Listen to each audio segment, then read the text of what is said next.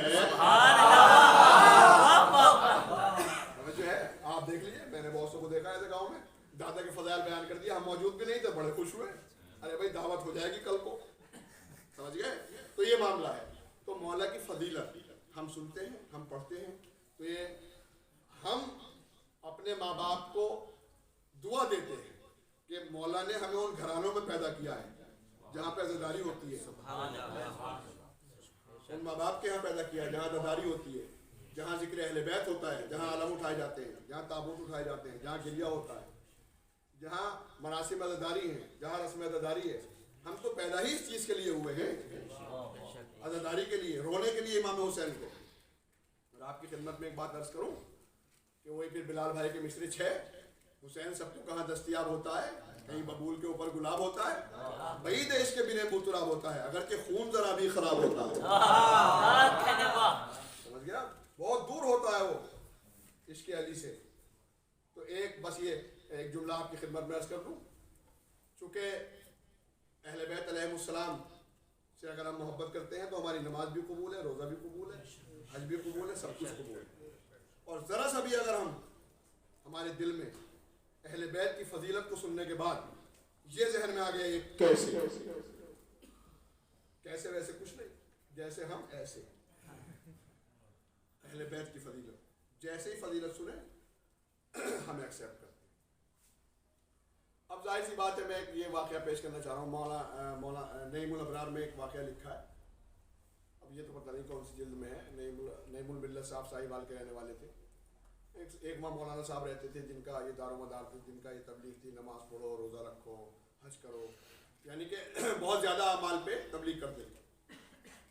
ایک دن ایسا ہوا کہ پرانے زمانے کی بات ہے، جب یہ اب تو یہ سمر سیویل اور سب نظام ہو گیا ہے پانی کا، جب وہ ہینڈ پائپ بھی نہیں تھے، کنویں سے پانی کھینچا جاتا تھا.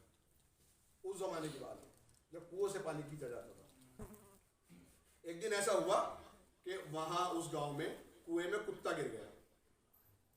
اب لوگ قبلہ کے پاس آئے، قبلہ مسئلہ بتائیے ورنہ شام کے کھانے پہ بن جائے گی. اب دعوت ذوالعشیرہ کی ہڈیاں بھگوڑنے والوں کی اولادوں میں سے تھے. فوراً مسئلہ بتایا، اگر کتا گر گیا تو مشکل کیا ہے، 40 ڈول پانی کے نکال لیجئے، پانی پاک ہو جائے گا. لوگ کنویں پہ آ گئے، 40 کے بجائے 50 ڈول نکالا، 50 کے بجائے 60 نکالا، 60 کے بجائے 70 نکالا، 100 نکالا، 200 نکالا، ہزاروں نکال لیے. صبح سے شام تک پانی کھینچا. ایک صاحب کو پیاس لگنے لگی، انہوں نے چاہا پانی پیے، برابر والے نے ہاتھ پکڑ کے منع کیا، نہیں پانی کی بسم اللہ قبلہ سے کرائی جائے گی. پانی کی بسم اللہ قبلہ سے کرائی جائے گی. اب اچھا کہا صاحب قبلہ سے کرائی جائے گی، بالکل قبلہ سے کرائی جائے گی. اب گلاس میں پانی کو لیا، قبلہ کے گھر آ گئے، دروازے کو دستک دی، قبلہ نکل گئے. کا مسئلہ کیا ہے؟ کا قبلہ مسئلہ یہ ہے، آپ نے مسئلہ بتایا تھا کنویں میں کتا گر جائے 40 ڈول پانی کے نکال لیجئے، پانی پاک ہو جائے گا. لہٰذا ہم چاہتے یہ ہیں کہ پانی ہم نے نکال لیا ہے، 40 ڈول نکال لیے ہیں، پانی کی بسم اللہ آپ سے کرائی جائے. ٹھیک ہے. اب صاحب جب قبلہ نے کہا یہ بسم اللہ، اب پانی کا گلاس قبلہ کے ہاتھ میں دیا. قبلہ نے پانی کا گلاس لیا، آدھا گلاس پانی پیا تھا کہ پانی میں نظر آیا کتے کا بال. قبلہ نے فوراً سوال کیا، کیا کنویں سے پانی نکالا تھا، کتا نہیں نکالا تھا؟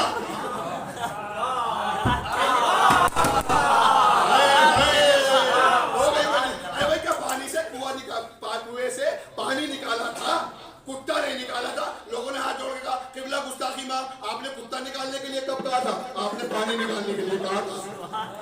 قبلہ نے کہا خبردار، اگر قیامت تک پانی کھینچے جاؤ، جب تک کنویں سے کتا نہیں نکلے گا پانی پاک نہیں ہو سکتا. تو قبلہ ہم بھی تو یہی کہتے ہیں، قیامت تک نمازیں پڑھو، قیامت تک روزے رکھو، قیامت تک حج کرو، جب تک دوسرے علی کا کتا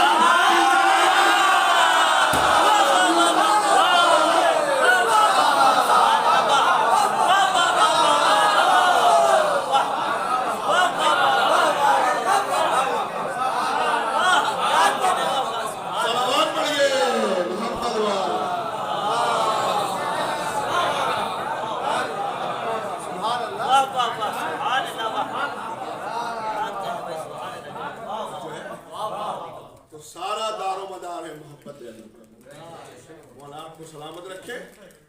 بہت اچھا سنا آپ نے, اس سے زیادہ داد مجھے چاہیے بھی نہیں. ماشاءاللہ جتنا مجھے آپ نے سراہا, میری گفتگو کو سراہا, مولا آپ کو اس کا اجر عظیم عطا فرمائے. بس چونکہ ماں کے سال ثواب کی مجلس ہے, ایک جملہ پڑھنا چاہوں گا جناب سیدہ کے حوالے سے. اب گفتگو اس نحج کی ہو گئی تو جو ذہن میں آتا رہا وہ آپ کی خدمت میں پیش کرتا رہا. سوچ کے تو کچھ بھی نہیں آیا تھا. چونکہ رسول اسلام کی حدیث ہے, اگر کوئی عورت یہ چاہتی ہے کہ جنت میں جائے, چونکہ رسول اسلام نے فرمایا فاطمہ تو سیدت نساء الجنہ, فاطمہ جنت کی عورتوں کی سردار ہے. تو اگر کوئی عورت چاہتی ہے کہ جنت میں جائے تو اسے چاہیے کہ فاطمہ کی کنیزی اختیار کرے. فاطمہ کی کنیزی اختیار کر کے تو جنت میں جا سکتی ہے, فاطمہ سے لڑ کے جنت میں نہیں جا سکتی. آخری جملہ ہے, میں مسائل پڑھوں گا اس کے بعد. فاطمہ کی کنیزی اختیار کر کے تو جنت میں جا سکتی ہے, فاطمہ سے لڑ کے جنت میں نہیں جا سکتی. تو بھیا جو فاطمہ سے لڑ کے جنت میں نہ جا سکے وہ علی سے لڑ کے جنت میں کیسے جائے گی؟ صلوات پڑھیے محمد.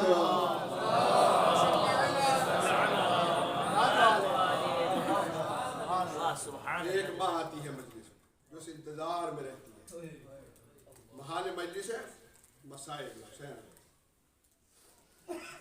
جو اس انتظار میں رہتی ہے, مجلس ہو رہی ہے, فضائل ہو رہے ہیں. ظاہر سی بات ہے ہماری اور آپ کی آنکھیں نہیں دیکھ پاتی,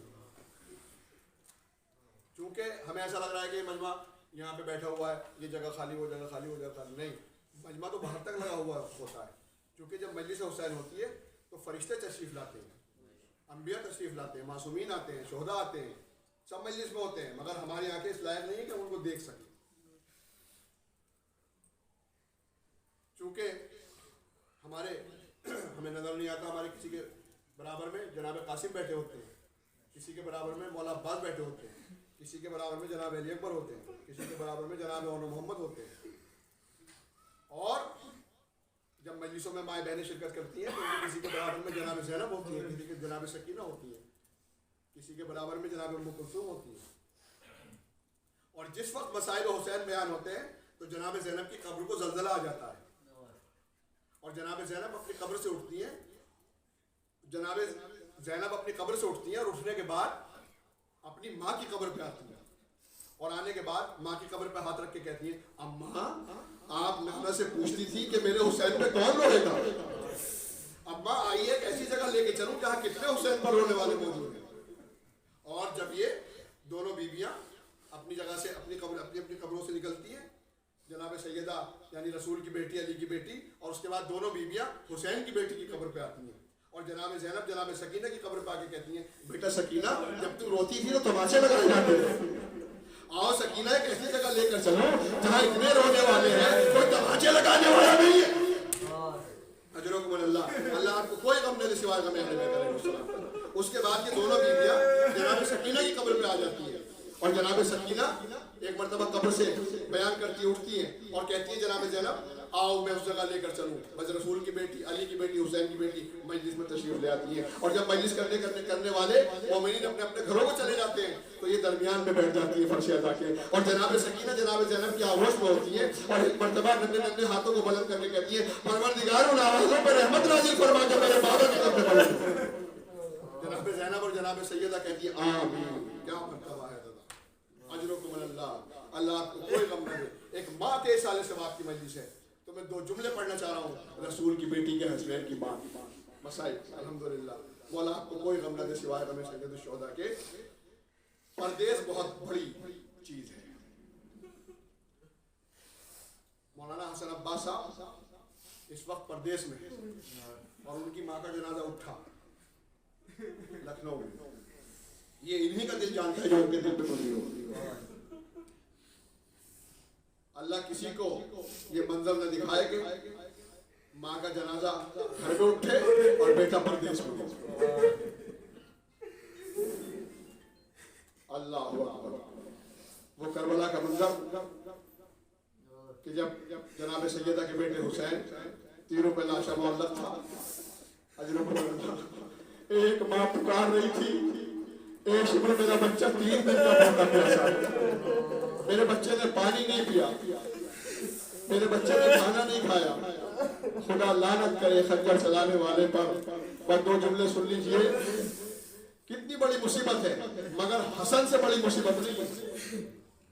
عراق کے خطیب تھے، میں نے کسی عالم دین سے واقعہ سنا کہ وہ امام حسن کے مصائب پڑھ کے منبر سے نیچے آئے تو خواب میں امام حسن تشریف لائے، اور امام حسن نے ایک جملہ کہا کہ تو نے میری سب سے بڑی مصیبت نہیں پڑھی۔ ایک مرتبہ ہاتھوں کو جوڑ کے وہ خطیب کہنے لگے، مولا میں نے پڑھا ہے کہ آپ کو زہر سے شہید کیا گیا، کہا نہیں تو نے میری سب سے بڑی مصیبت نہیں پڑھی، کہا مولا میں نے پڑھا ہے کہ آپ کا قاسم یتیم ہو گیا، کہا تو نے میری سب سے بڑی مصیبت نہیں پڑھی، کہا مولا میں نے پڑھا ہے کہ آپ کی ام فرما بیوہ ہو گئی، کہا تو نے میری سب سے بڑی مصیبت نہیں پڑھی، کہا مولا میں نے پڑھا ہے ہر انسان کے لیے جائے سکون ہوتا ہے، آپ کو گھر میں زہر دیا گیا، کہا نہیں تو نے میری سب سے بڑی مصیبت نہیں پڑھی۔ ہاتھوں کو جوڑ کے خطیب کہنے لگا لرزتے ہوئے، مولا میں نے پڑھا ہے کسی کا لاشا قبرستان سے واپس نہیں آتا، آپ کا واحد لاشا ہے جو عباس کے ہوتے ہوئے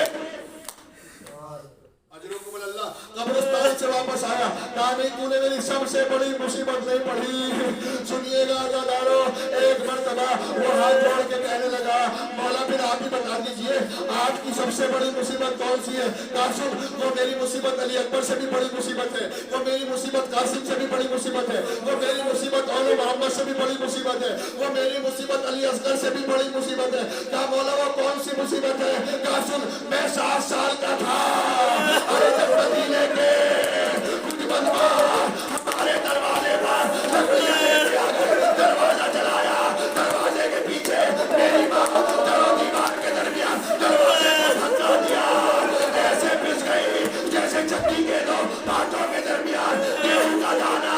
مصیبت یہ ہے، ارے میری ماں پس رہی تھی، میں آواز دے رہی تھی، بیٹا حسن میرا محسن شہید ہو گیا۔ اجرکم اللہ، بیٹا حسن میرا محسن شہید ہو گیا۔ ہاں زدارو، اتنی محبت کرتی تھی جناب سیدہ اپنے بچوں سے کہ بچے ماں کے بغیر کھانا نہیں کھاتے تھے۔ بس آخری جملہ ایک ماں کے سالے ثواب کے لیے، یہ آخری جملہ، بچے ماں کے بغیر کھانا نہیں کھاتے تھے۔ ارے جس بار بچے آئے ہیں، کہا ہماری اماں کہاں ہے؟ ایک مرتبہ کہا پہلے کھانا کھا لو، کہا پہلے اماں سے ملیں گے۔ اب جو حجرے میں آئے دیکھا اماں دنیا میں نہیں رہی، قرآن برپا ہو گیا۔ ہائے اماں ہمیں کس پر چھوڑ کے جا رہی ہے؟ مولا کائنات آئے، غسل دیا۔ بس آخری جملہ، غسل دینے کے بعد سب بچوں کو اشارہ کیا، سب بچے آ کے فاطمہ سے ملنے، زینب آ کے ملی، حسن آ کے ملے، سب آ کے ملے۔ ایک مرتبہ علی کہتے ہیں، اے فاطمہ سب آ گئے، تیرا حسین نہیں آتا۔ اجرکم اللہ، تیرا حسین نہیں آتا۔ کہا کیا کہہ رہا ہے؟ کہا کہہ رہا ہے جب تک اماں خود نہ بلائے حسین نہیں آئے گا۔ اجرکم اللہ، ایک مرتبہ یہ سننا تھا، بندے کفن ٹوٹے، 2 حال برآمد ہوئے، آ میرے کربلا کے مسافر، آ میرے کربلا کے پیاسے۔ حسین دوڑ کر ماں کے گلے سے لگ گئے، ایک جملہ کہا، اے اماں آج آپ نے مجھے بلایا، میں فوراً آ گیا۔ اماں وعدہ کرو کل کربلا کے میدان میں جب میں بلاؤں فوراً آ جانا۔ ارے وہی عشر عاشور، فاطمہ نے وعدہ پورا کیا، حسین سین سے زمین پر آنے لگے، آواز دی، اے اماں وعدہ پورا کرو۔ عزادارو، زمین کربلا سے آواز بلند ہوئی، اے حسین آجا میری آغوش میں آجا، میں نے تیرے مختل کو اپنے بالوں سے صاف کر دیا ہے۔ انا للہ و انا الیہ راجعون، جزاً بقضائہ تسلیم، سیعلم الذین ظلموا ای منقلب انقلبوا۔ پروردگار تجھے واسطہ محمد والے محمد کا مختصر سی بات جو شیعہ حضرت قضا جہاں کہیں بھی عزت نام اس کی آپ کی حفاظت کرے، جو بیمار ہے شفا کامل عطا کرے، جو مفروض قرضے کی ادا کرے، جو لا ولد اولاد نبی کرے۔ مولانا حسن عباس صاحب صبر دی ہوئی ہے۔ یہاں جتنے مومنین تشریف فرما ہے، سب کی دلی اور جائز مراد کو پورا فرما، علماء کرام کو پروردگار سایہ ہمارے سر پر قائم فرما، پروردگار زمانہ پورا شعب ہے، آخری حجت کے ظہور میں تعجیل فرما، ہمیں ان کے آوان و انسان میں شمار فرما۔ ربنا تقبل منا انک انت السمیع العلیم، ایک مرتبہ سورہ حمد اور 3 مرتبہ سورہ اخلاص کی تلاوت فرما۔ مرحومہ و مغفورہ ملکہ بانو محمد طاہر